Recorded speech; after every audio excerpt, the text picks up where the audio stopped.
O chamado do centro. O labirinto como caminho interior. Há um chamado que não se ouve com os ouvidos.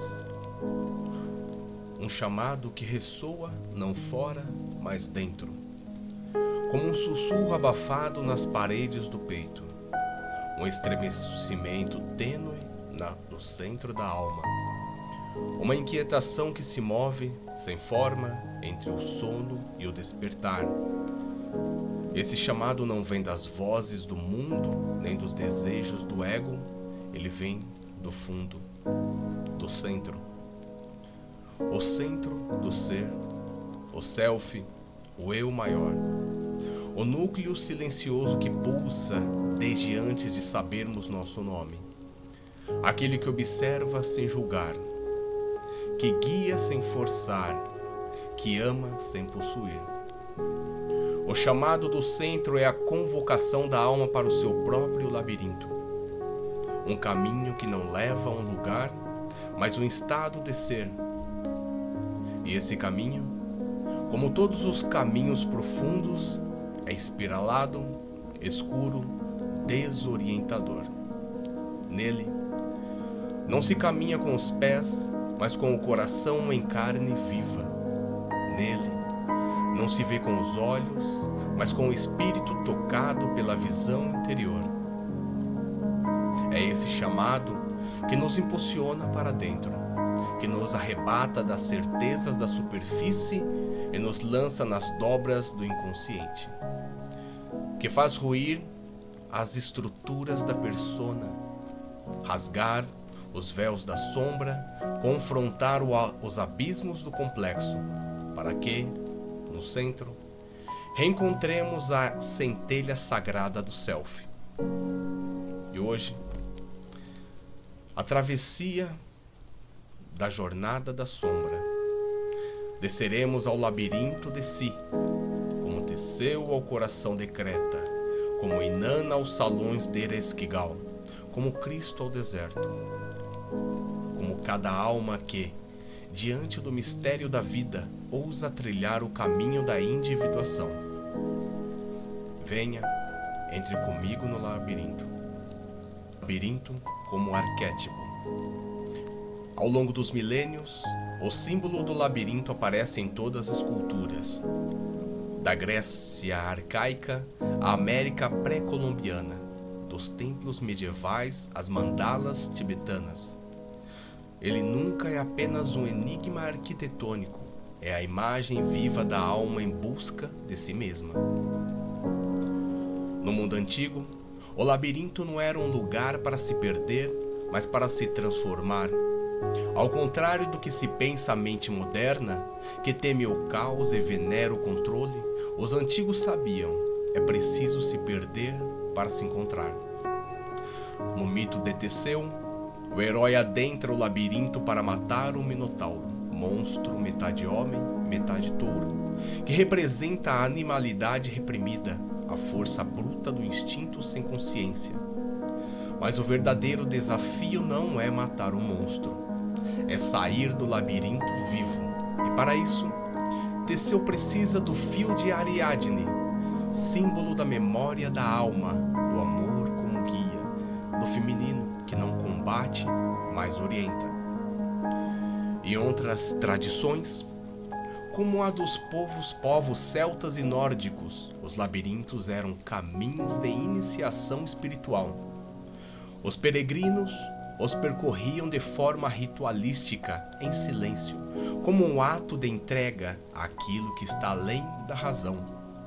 Caminhar pelo labirinto era um modo de evocar o centro e deixar-se transformar por ele. No centro do labirinto, dizia-se, habita o sagrado. O labirinto psíquico, arquitetura da alma. Jung compreendia o labirinto como uma imagem viva da psique humana. Para ele, o inconsciente não é um porão escuro a ser evitado, mas um vasto território onde habitam forças, imagens, memórias e arquétipos. Energias que influenciam profundamente nossa vida, ainda que estejam fora da vista. Quando o ego, com sua identidade estreita, começa a ruir, seja por crise, perda, doença ou pelo impulso da alma de ir além, somos lançados ao labirinto interior. As estruturas racionais não servem mais. Os mapas antigos não ajudam. Os caminhos se tornam circulares. As respostas escapam. Os deuses silenciam. Esse é o início da jornada arquetípica da descida. O chamado do Self começa a ecoar nas entrelinhas do cotidiano. Mas é um chamado que exige desapego da lógica, da imagem idealizada de si, da ilusão de controle. O labirinto não é um castigo, é um útero, e ele nos desconstrói para nos recriar. Cada curva é um confronto com uma parte de nós mesmos. Cada beco sem saída é um convite à humildade. Cada encruzilhada é um símbolo da escolha interior. O chamado, sinais do Self. Como saber que fomos chamados ao centro? Nem sempre chamado é audível. Ele pode vir disfarçado de sofrimento, de inquietude sem nome, de desajuste, de perda de sentido. O que antes nos movia já não basta. Os sucessos perdem sabor. As conquistas não aquietam mais a alma. Ou então, o chamado vem em sonhos, imagens recorrentes de espirais, labirintos, túneis, cavernas.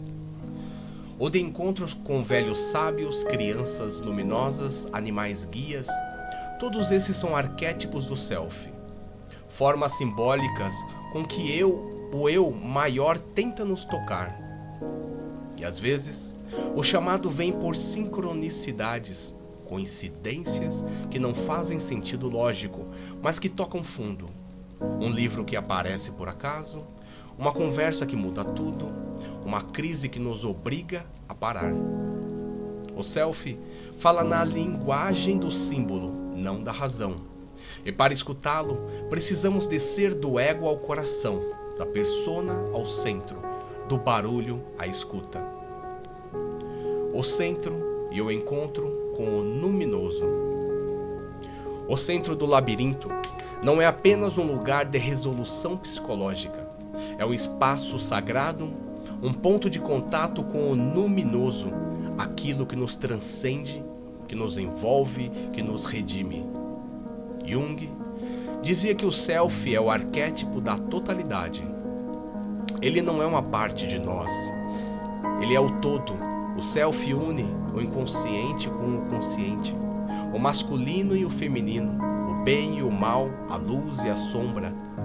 E encontrá-lo é só lembrar do que sempre fomos, mas esquecemos.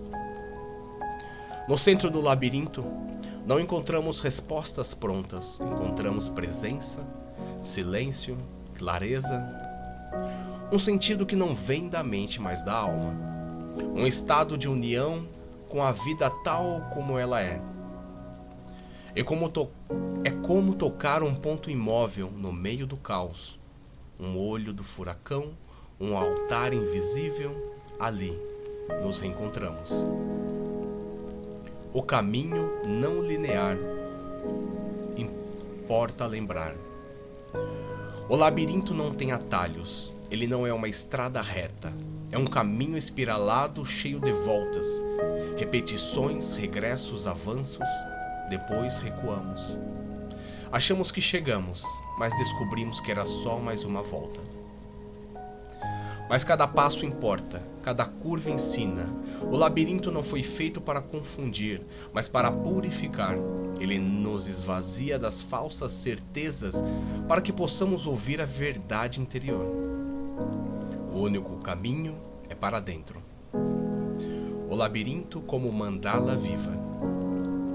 Na psicologia analítica, o labirinto pode ser compreendido como uma forma arquetípica semelhante à mandala, símbolo da totalidade, da ordem interior, da integração.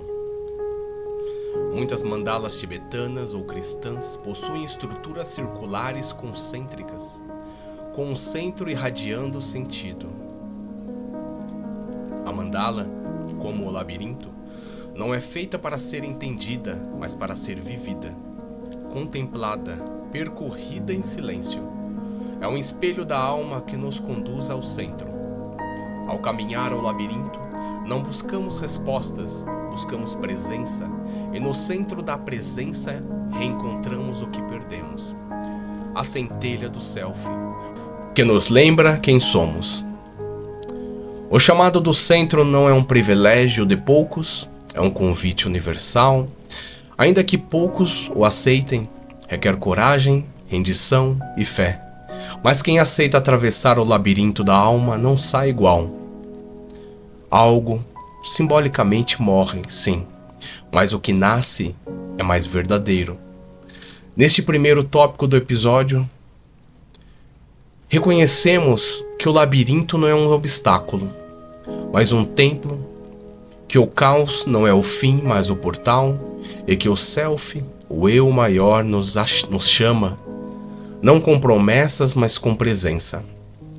E nos próximos capítulos, desceremos ainda mais fundo, veremos como o ego perde o fio, como o minotauro nos confronta, como o self se revela em imagens e paradoxos. Mas por agora, ouça em silêncio a um chamado que só o seu coração pode reconhecer. E o labirinto já começou a se abrir sob seus pés. E para você que chegou até aqui e que gostou, curte, compartilha, se inscreve no canal e até o próximo.